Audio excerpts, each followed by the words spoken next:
দীর্ঘ ২২ দিন পর আজ কিন্তু দেশের নদ নদী এবং সাগর থেকে যে ইলিশ ধরার নিষেধাজ্ঞা ছিল সেটি উঠে গিয়ে আজকে কিন্তু রাত ১২টার পর থেকেই উপকূলের জেলেরা কিন্তু সাগর এবং নদীতে ইলিশ সংরক্ষণের জন্য বা ইলিশ ধরার জন্য কিন্তু তারা প্রস্তুতি নিচ্ছেন এবং আজ রাত ১২টার পরপরই কিন্তু তারা নদীতে ইলিশ আহরণের জন্য চলে যাবেন।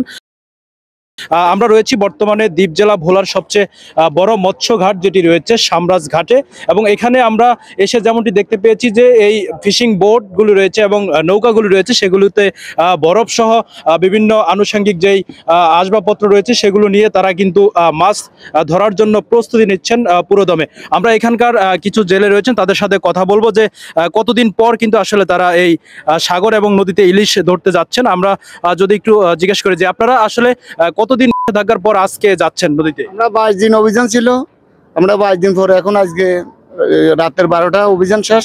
আমরা সকালে আমরা জেলে যাব, নদী যাবো, আমরা মাছ ধরবো ইনশাআল্লাহ। যেমনটি শুনতে পেয়েছেন যে গত 22 দিন কিন্তু এই নিষেধাজ্ঞা চলমান ছিল। সরকারের যে নিষেধাজ্ঞা ছিল যে ইলিশ মা ইলিশ রক্ষায় এবং ইলিশের প্রজনন মৌসুম চলছিল, সেই কারণে কিন্তু বাংলাদেশ সরকার এই দেশের নদ নদী এবং সাগরে আপনার ইলিশ ধরায় নিষেধাজ্ঞা দিয়েছিল। তো সেটি শেষ হয়ে আজ কিন্তু 22 দিন শেষে আজ রাত 12টার পর থেকে কিন্তু উপকূলের জেলে সহ দেশের সব জেলেরা কিন্তু মাছ শিকারে যাচ্ছেন। তো কতদিন পর আপনারা আসলে মাছ শিকারে যাচ্ছেন?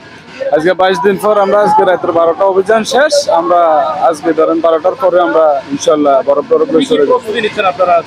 তেল বরফ ইনশাল্লাহ জাল ফোন সবগুলো রেডি আমাদের। আপনাদের বোট কোন জায়গা? বোট হাতিয়ার। আচ্ছা, এখানে কোন কোন জায়গার বোট আছে আমাদের? এখানে বিভিন্ন দেশের বোট আছে, হাতিয়ার আছে, চিটাঙ্গের আছে, বরিশালের আছে, মহিপুরের আছে, বিভিন্ন রকমের বোট আছে এখানে। আসলে দীর্ঘদিন পর মাছ ধরতে যাচ্ছেন, তাহলে আশা কি আসলে কেমন মনে করছেন যে 22 দিন পর মাছ ধরতে যাচ্ছেন, মাছ কেমন পাবেন? বা ইনশাল্লাহ ভরসা তো লাগে, আমরা ইনশাল্লাহ 22 দিন পর যাচ্ছি, ইনশাল্লাহ মাছ টাছ পামু। যে দীর্ঘ 22 দিন অভিযান ছিল, এখন 22 দিন পর আমরা যাবো, ইনশাল্লাহ মাছ টাছ পামু, এরকম একটা আশা নিয়ে যাচ্ছি আর কি।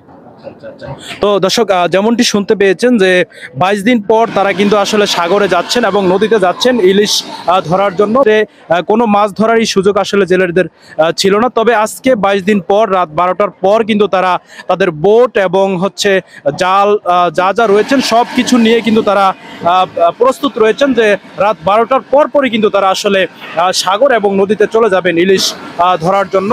আমরা এখানকার স্থানীয় জেলেদের সাথে কথা বলে যেমনটি জানতে পেরেছি যে তারা দীর্ঘদিন পর মাছ ধরতে যাচ্ছেন। আসলে তাদের আশা রয়েছে যে খুব ভালো মাছ পাবেন, এবং জেলেরা বলছেন যে সরকারের যে নিষেধাজ্ঞা ছিল সেটি আমরা যথাযথ পালন করার চেষ্টা করেছি এবং আজ থেকেই কিন্তু সেই নিষেধাজ্ঞা উঠে গিয়ে আবার কিন্তু আমরা সাগর এবং নদীতে যাচ্ছি ইলিশ ধরার জন্য। দর্শক, এই ছিল সামরাজ ঘাট থেকে নিষেধাজ্ঞার এবং আজকে যেই মাছ ধরার প্রস্তুতি নিচ্ছেন জেলেরা সেটির সর্বশেষ তথ্য।